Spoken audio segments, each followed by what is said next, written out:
헤브론에 대해서는 사람들의 마음에 두려움을 갖고 있습니다. 저 땅, 높은 산지에 있는 땅, 또 그런가 하면 성이 견고하고 크고, 그리고 저 성에는 거인들이 살고 있으니까 저 땅을 점령한다는 것은 불가능하다, 두려운 일이다 라고 생각을 하고 있습니다. 그런데 갈렙이라고 하는 사람이 어떻게 하죠? 여호수아에게 그 땅을 나에게 달라 라고 이야기를 합니다. 앞에 14장 8절과 9절, 나와 함께 올라갔던 내 형제들은 백성의 간담을 놓게 하였으나, 옛날에 이제 정탐꾼으로 갔을 때겠죠. 나는 내 하나님 여호와께 충성하였으므로 그날에 모세가 맹세하여 이르되 내가 내 하나님 여호와께 충성하였은즉 내 발로 밟는 땅은 영원히 너와 내 자손의 기업이 되리라. 이렇게 했다는 거예요. 모세가 이렇게 말해 주었다는 것입니다. 모세의 말은 그냥 모세가 한 말이 아니라 그건 하나님의 뜻이고 하나님이 하실 말씀을 대신해 주었다는 거예요. 그래서 갈렙은 헤브론 땅 내가 밟기만 하면 된다는 거예요. 자기가 들어가기만 하면 된다는 거예요. 자신이 밟는 땅은 모든 걸 다 하나님이 주신다 그랬으니까 쳐 들어가면 정복할 수 있다라고 하는 헤브론 땅에 대한 소망을 가지고 있습니다. 그래서 14장 12절 말씀 보세요. 그날에 여호와께서 말씀하신 산지를 지금 내게 주소서.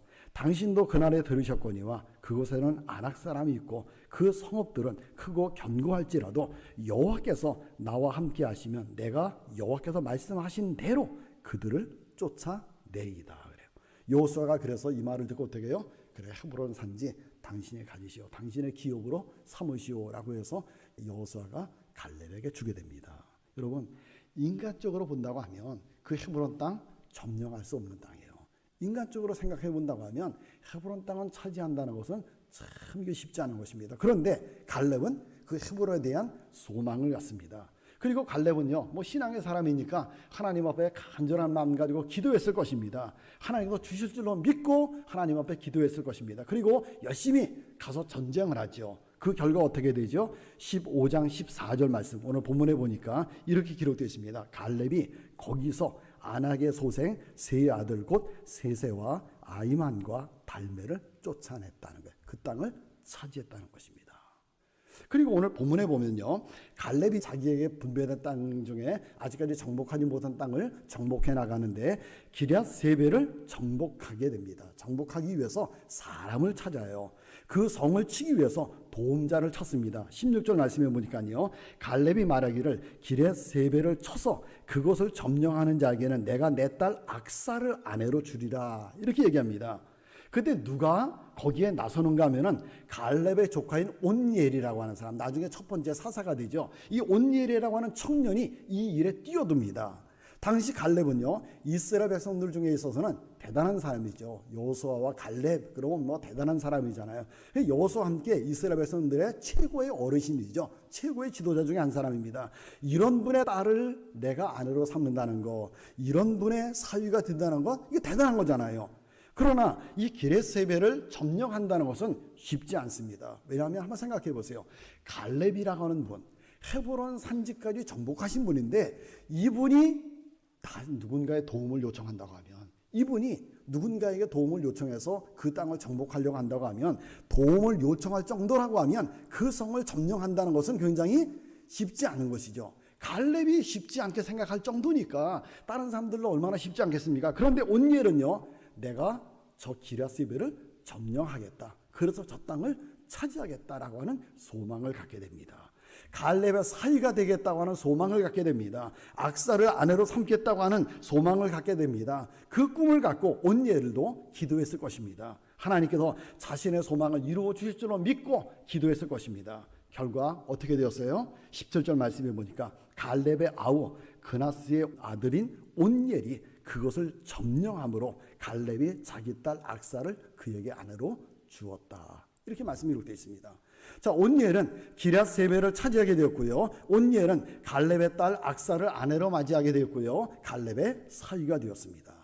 그리고 오늘 본문에 보니까 또 하나의 사건이 있는데요, 갈렙의 딸 악사의 이야기가 나오는데, 갈렙이 어떻게 해요? 그 기럇 세벨을 정복하는 사람에게 내 딸을 악사를 주겠다라고 약속을 하죠. 그래서 이제 온니엘이 이 악사를 아내로 맞이하게 됩니다. 이 악사가, 갈렙의 딸 악사가 온니엘과 함께 출가할 때, 이제 집을 떠나서 시집을 가는 거니까 출가할 때에 자기 남편 온니엘에게 이런 이야기를 해요. 우리 아버지에게 땅을 달라고 하자, 밭을 좀 달라고 하자, 그렇게 하자라고 요구를 하게 됩니다. 당시에는요, 여자들에게 기업을 주지 않았잖아요, 그렇죠? 여자들에게 기업을 주지 않았습니다. 그런데 아버지에게 땅을 요구한다는 것은 뭐 말이 안 되는 거죠. 근데 악사는 자기 아버지 갈렙에게 땅을 달라고 요구를 하자는 거예요.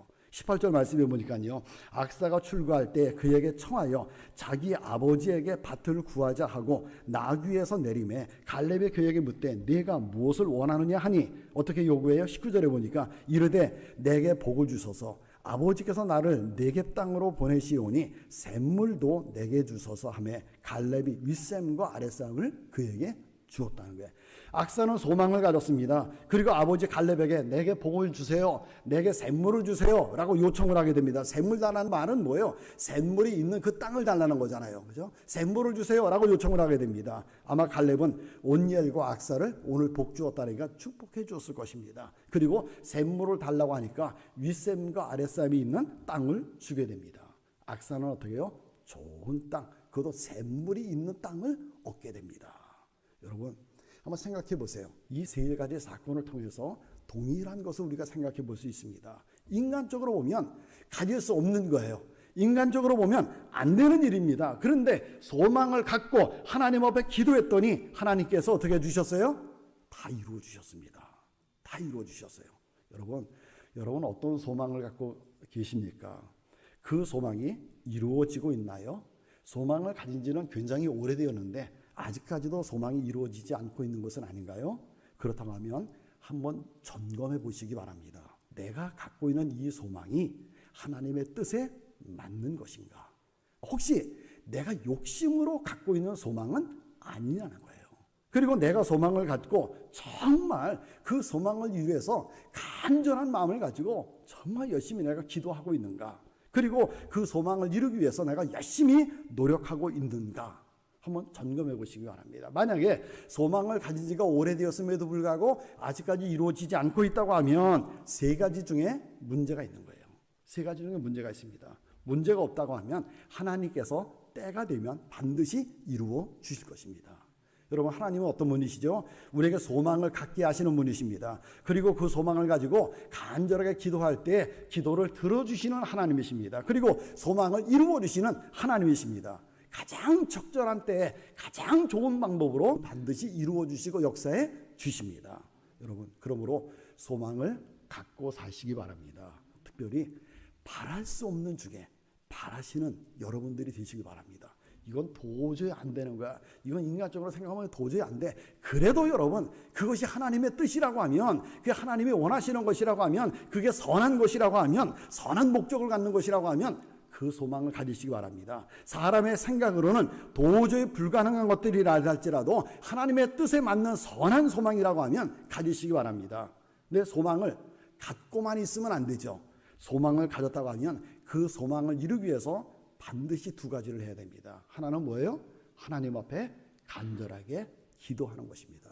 내가 아무리 소망을 가졌다 할지라도, 내가 어떤 계획을 가졌다 할지라도, 사람이 계획한다 할지라도 이루어 주시는 분은 누구세요? 하나님이시기 때문에 하나님께서 이루어 주셔야 되기 때문에 소망 가졌다고 하면 반드시 그 소망이 이루어질 것을 믿고 하나님 앞에 간절한 마음을 가지고 열심히 기도하는 것입니다. 그리고 기도만 하고 있으면 되나요? 그 소망을 이루려고 내가 열심히 뭘 해야 돼요? 노력을 해야 됩니다. 내가 열심히 노력을 해야 돼요. 땅을 정복하기 위해서는 위험하지만 생명 걸고 가서 전쟁을 해야 되고요. 또 내가 그 소망을 이루기 위해서 아버지를 찾아가서 내가 요구를 해야 되고요. 그래요. 그렇게 내가 열심히 노력을 해야 됩니다. 그리고 감사한 마음 가지고 때를 기다리는 거예요. 왜요? 내가 원하는 때가 있고 하나님이 정해주신 때가 있습니다. 그러므로 하나님이 정해주신 때를 기다리는 것입니다. 내가 좀 답답하지만 왜 지금 안 이루어지시지? 내가 꼭 필요한데 왜 안 해주시지? 그 답답하지만 하나님의 때가 있기 때문에 하나님의 때를 감사한 마음 가지고 기다리는 것입니다. 그러면 하나님은 반드시 역사해 주십니다. 우리 하나님은요, 전능하신 분이시잖아요. 불가능이 없으신 분이잖아요. 하나님은 기적의 하나님이시잖아요. 불가능을 가능케 해주시는 분이시잖아요. 기적을 베풀어 주실 것입니다. 여러분, 좋은 소망을 갖고 갈렙과 온니엘과 악사와 같이 소망을 이루어서 행복을 누리시는 여러분 모두가 다 되시기를 주님의 이름으로 축원합니다. 이 설교를 들으시고 생각나는 분이 계시면 보내주세요. 그분에게 분명 도움이 될 것입니다. 그리고 여러분의 생각을 댓글로 남겨주셔서 함께 나누길 원합니다. Fly high! Woohoo! Go!